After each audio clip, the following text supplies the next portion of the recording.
Everybody ready to get started? You guys ready? Okay. Good morning, everyone, and thank you for joining us. My name is José Garza, and I'm humbled to be your district attorney. Last Friday morning, the U.S. Supreme Court overturned over 45 years of well-established law. The decision to overturn Roe and to eliminate the constitutional right to abortion is radical. It is the very definition of activism in our legal system. But more importantly, the decision to overturn Roe is dangerous, and there can be no question that it will make us less safe. This decision has created instability for women, families, and for our community. And now, our state leaders have determined that in less than 30 days, what was a constitutionally protected right for almost 50 years will now be a crime.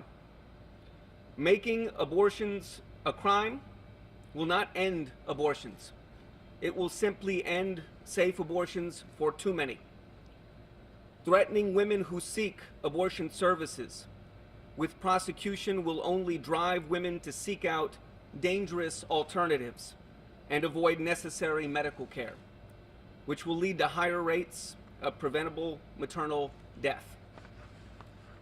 The number one responsibility of any district attorney is to keep our community safe. Our communities are safer when women and families can make personal health care and reproductive decisions without the threat of interference from the state. Here in Travis County, we will not force women into the shadows, especially when they need life-saving medical care. Here in Travis County, we will not criminalize personal health care decisions. If you need medical assistance, I implore you to seek it. A prosecutor's job is to protect public safety, and to enforce this law will not only fail to promote or protect public safety, but will also lead to more harm. Last week, our worst fears became real. Today, you will be hearing about some of the real ways this decision will make our community and the people who live in it less safe. I know there are a lot of folks in our community who are scared, who are worried about their safety and the safety of their loved ones. I promise that I will continue to fight for and protect women's rights and use my discretion as the district attorney to avoid tragedy and preventable harm in our community.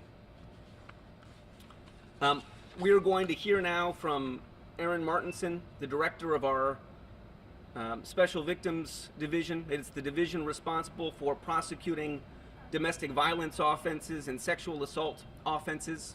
We will have one additional speaker after that, and then I will return to the podium to answer a few of your questions.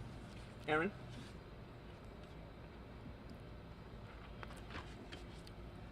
I will never forget the day that my mom told me she was sexually assaulted. I was a young teenager, and it was really difficult to make sense of the fact that somebody had hurt her in such a dark and intimate way. But what she told me afterwards was even worse. While dealing with the trauma and the hurt of the sexual assault, my mom discovered she was pregnant. But abortion was not an option for her. Sit with that for a minute. Most of us here, standing here today, have never known a world where a woman did not have the right to seek an abortion. Look around you right now. 1 in 3 women in our communities will experience intimate partner and sexual violence during their lifetime. Of those women, 5% will become pregnant after their attack, and the research shows that violence escalates in severity and frequency when a woman is pregnant. The single most dangerous time for a victim of intimate partner violence is when she attempts to leave her abuser. And you can imagine violence during pregnancy has devastating effects on maternal health. And now 100% of victims in Texas do not have access to safe abortions. I have fought for the rights of survivors in our community for my entire career. I suppose I came to this work in part because of my mom's experience and because she taught me to speak up in the face of injustice. But for the first time in my life, I feel like I have no voice, and I certainly don't have the agency to choose what is best for me and my body. But more importantly, the millions of women who are tortured and beaten and stripped of their choices every single day now have even less options for escaping their abuse. Today, because my mom taught me never to give up, and because of the fearless and humane leadership of DA Garza, First Assistant Trudy Strasburger, and my fellow directors, I am standing here to say that we will push back against the paternalistic and misogynist ruling of our highest and most sacred judiciary, and a bill that criminalizes abortion that was supported by many of our elected officials here in Texas. To all the women listening and watching today, we see you. We know that you're feeling helpless and distraught. Rest assured, we will not prosecute you for making decisions about safety and for terminating from the pain of carrying a child conceived in rage. We will continue to do everything we can to help you help you find safety, because you deserve to be treated with dignity. You deserve to be able to make decisions that are best for you and your body, and you deserve to live free from violence. Thank you.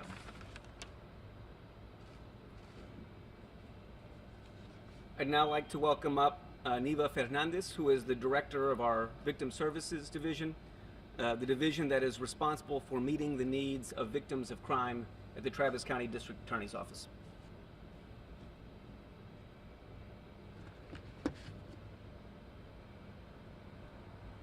Good morning, and thank you for being here today.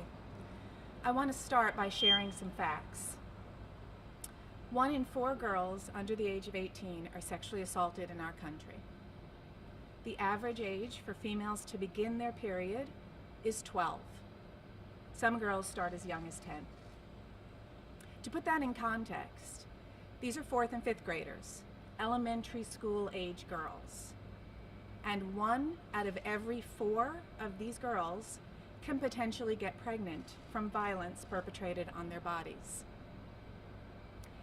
In Texas, where elected officials enacted legislation that makes no exception for rape or incest, the Dobbs decision has especially dire consequences. This legislation strips survivors of sexual violence of the control they might reclaim over their bodies. Make no mistake, this office has absolutely seen crime victims as young as 10 years old impregnated by their rapists. I can tell you that we had a 10-year-old child get pregnant from rape. We prosecuted her assault, and she was able to get an abortion at the time. It is important to understand that this isn't a happy ending for that child, and every step was additional trauma on her child's body and her child's spirit. However, access to a safe abortion allowed that girl to take some control over her body back. After Friday's decision, this will no longer be an option for child or adult victims of sexual assault in Texas. What we are about to see is real, and it will harm women and children across the state. Today, after the Supreme Court's ruling on Dobbs, a child who is raped by a stranger, or her uncle, or yes, even her father, will be forced to carry that pregnancy to term. The little girl who should be eating spaghetti at the school cafeteria and playing tag during recess will be forced to leave school at 10, 11, 12 years old to carry a baby in her own tiny child's body. For any female who is raped, a pregnancy that is carried to term has consequences beyond the trauma of the event. A woman who gives birth to a child of rape can be forced to co-parent with her rapist, especially if he is not successfully prosecuted. She may even lose custody of the child as happened recently in Louisiana, where Krista Abelseth lost custody of her daughter to the man who raped her when she was 16 and he was 30. This is not an uncommon tale. Every day, district attorneys' offices across our state prosecute men who rape women and children. The rape is traumatic, the investigation is traumatic, the prosecution is traumatic. For women and children who become pregnant through rape, they now face the additional lifelong trauma of being forced to give birth. Not every woman who becomes pregnant as the result of rape chooses to abort the pregnancy, but the Dobbs decision and the Texas trigger law means that in Texas, she has no choice. Let me be clear. Females of means will always be able to get an abortion. They or their parents will pay for a plane ticket, and they will get the medical attention they need. The women and children who will experience forced pregnancies, and that's what this is, forced pregnancies, will be those with the least resources. The ones with no insurance, no access to medical care, no daycare, and no support once the baby is born. I am honored to work for a district attorney who recognizes the essential humanity in each and every human he encounters. Today, DA Garza and the Travis County District Attorney's Office are standing up to say every survivor of sexual assault and to every woman or child who may one day walk through our doors after having been raped and finding themselves pregnant, if you feel like you can't breathe, like your world is narrowing down to a box that you can't get out of, know this. We here at the Travis County District Attorney's Office are here for you. Our hearts and minds are with you, and we will fight for you. You are not alone. Thank you. Before we take questions, I want to just make sure that we get some vital information out, and would ask you for your help in making sure it gets to our community. If you or someone you love needs help, please do not hesitate to call the National Domestic Violence Hotline at 1-800-799-7233. Again, 1-800-799-7233. Or here in Central Texas, please call the Safe Alliance at 512-267-7233. Again, 512-267-7233. And with that, be happy to take a few questions.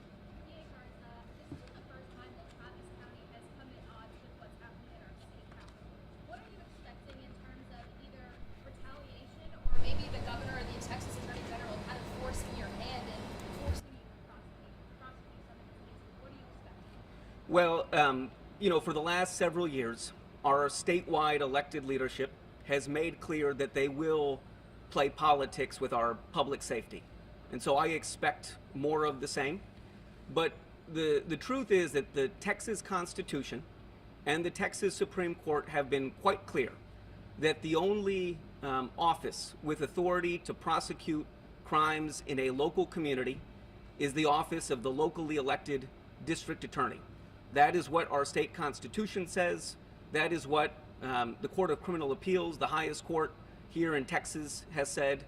And I believe that that's going to continue to be the law here in the state of Texas.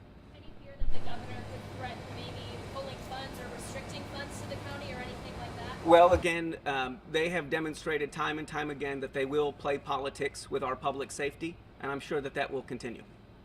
I do want to be 100% clear. So what you're saying here today is a promise that your office will not prosecute people who seek abortions, who are pregnant, or medical providers who give abortions in Travis County. We have been incredibly clear over the last several weeks that we will not prosecute people who seek abortions or people who provide abortion services.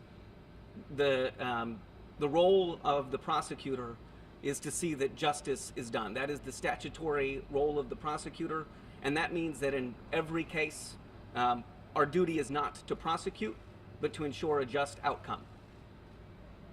So then, if I understand correctly, you won't prosecute cases, but law enforcement can operate within Travis County.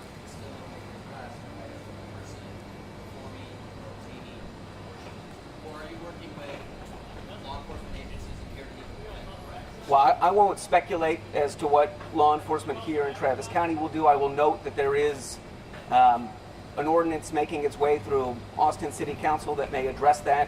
But for today, my focus is on the role and responsibility of our office.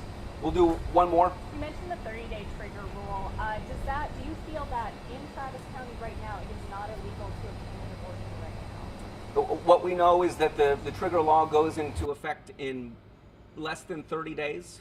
But as I've said, what we're focused on is our discretion here in Travis County. We are focused on our responsibility to see that justice is done in our community, that we keep people safe.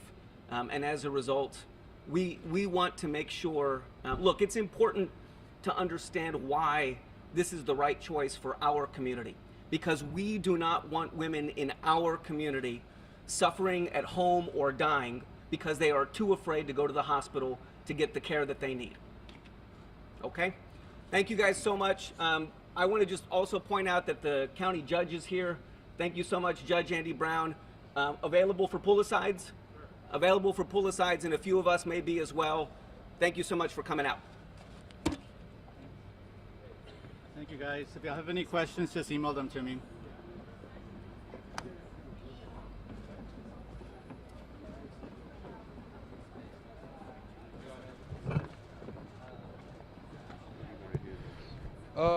Let's just change the angle maybe towards the wall or something.